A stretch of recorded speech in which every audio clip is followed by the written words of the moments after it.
What's up, my wizards, and welcome back to All the Things Sorta Truth, the podcast where we get down to the truth of the Sorta Truth series by Terry Goodkind. I'm Nate.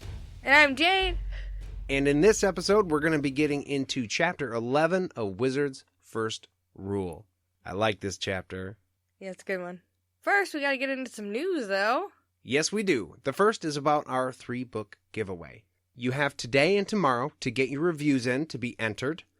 We will be announcing the winner on air on the episode that will be dropping on November 6th.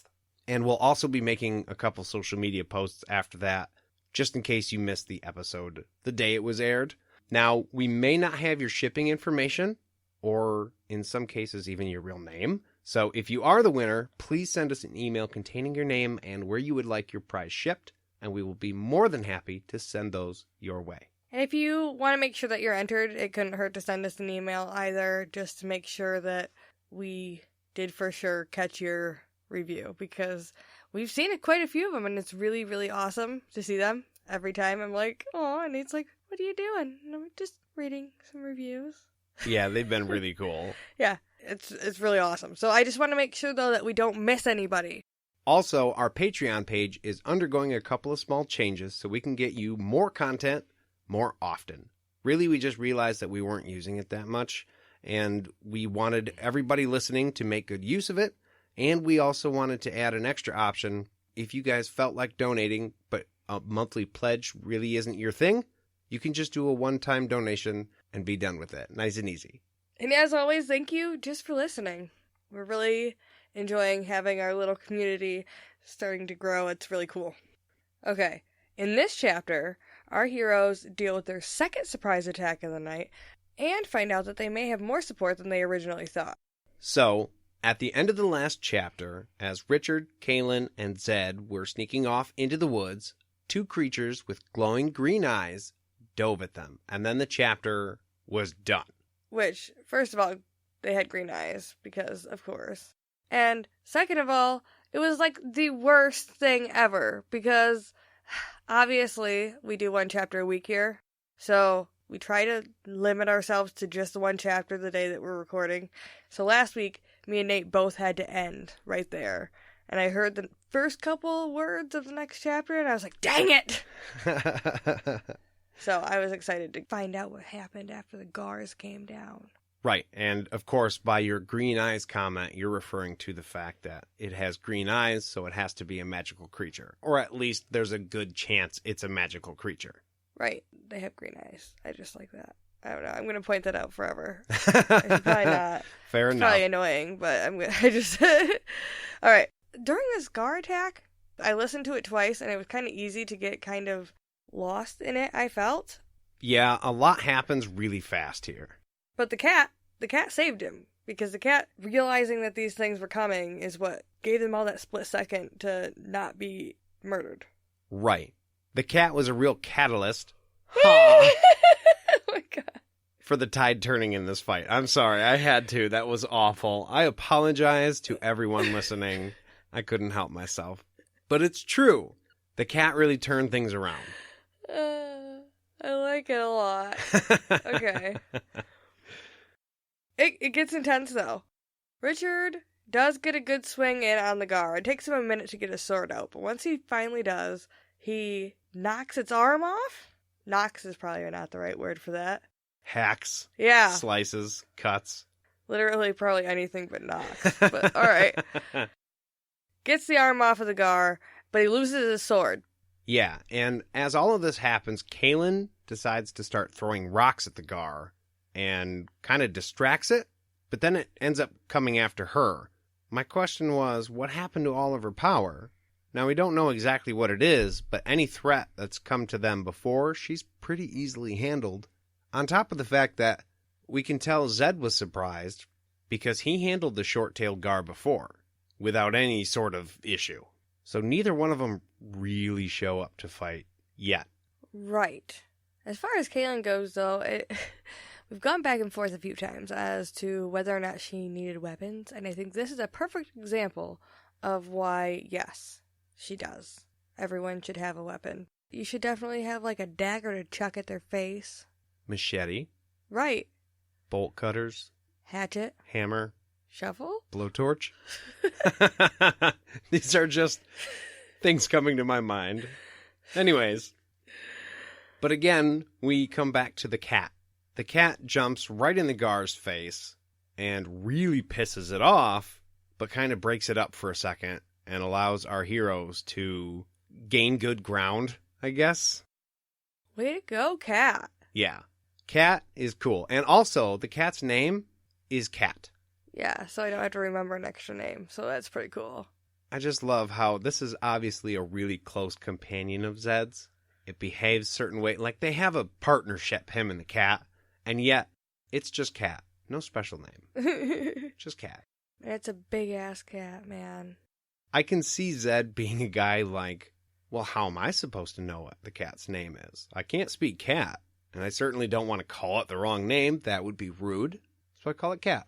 And have that seem like a perfectly logical answer coming from a dude like Zed. Yeah. But He sat in his reason chair for like half a day and was like, yeah, that makes sense. You will be my cat, and I will call you Cat. This is decided. At this point, when he sees the Gar going after Kaylin, Richard gets super pissed and realizes that he can kind of like call the sword and figure out where it is. This is just a beautiful piece of like plot armor, kind of, because otherwise this book could have killed itself before it even started. Our main character lost his sword in the fucking woods, and then they all die. Yeah, that would be a terrible way to end the story. It's 11 chapters long, and then everybody dies. The end. Yeah.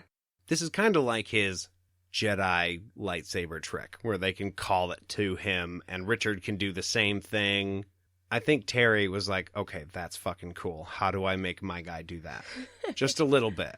Yeah. No matter what, from now on, you know that Richard can never, like, lose the sword. As long as it's, I'm guessing, in close proximity to him? I don't know, because it seems like he can just, like, see it, right? It's, like, glowing. In his mind, I feel like. Yeah. He can't actually put eyes on it, but he just knows where it is, and he can just be like, sword, come here, I want you, and it's there. Or he knows to head in that direction towards it, at the very least. At the very least, it's some sort of intuition about where it might be. Otherwise, you'd be screwed with a guard bearing down on all of you. Right. And apparently they're strong, too. I think we knew that, but it grabs him and breaks 3 of his ribs. Right. And this is when Richard kicks a stump of the fucking Gar, like his arm. I totally forgot at this point that it had hacked its arm off already, because this fight was going like, bah! Yeah, he gets a good shot in right away. Yeah. At this point in the fight, when I was listening to it, I had already forgotten that the arm had been hacked off. And I was like, holy shit, he's kicking a stump. Yeah. Where'd the stump come from? Oh my god. And before we go any farther, I totally forgot I was going to mention, one of our fan theories. And it goes along right with this. Austin Barboza emailed us the other day, and he mentioned that the one thing that stands out to him was about the blood flies. About how he thinks that they're kind of like hunting dogs are used to track prey kind of before the hunter gets there. Yeah.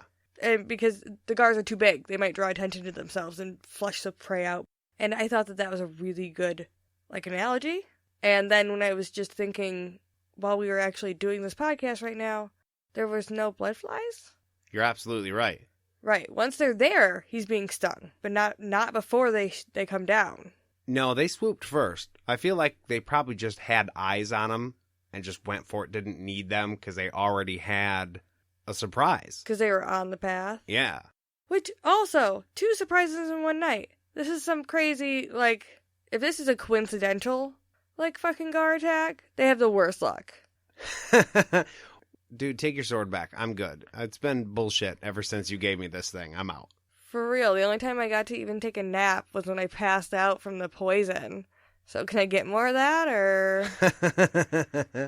Sorry, that was a little branch off our tree. But we'll come back now. And at this point, Zed comes back and summons some wizard's fire. And it is badass. It really, really is. Wizard's fire is blue and yellow, and it's like liquid flame that screams when you throw it, and Yeah. it's so fucking cool.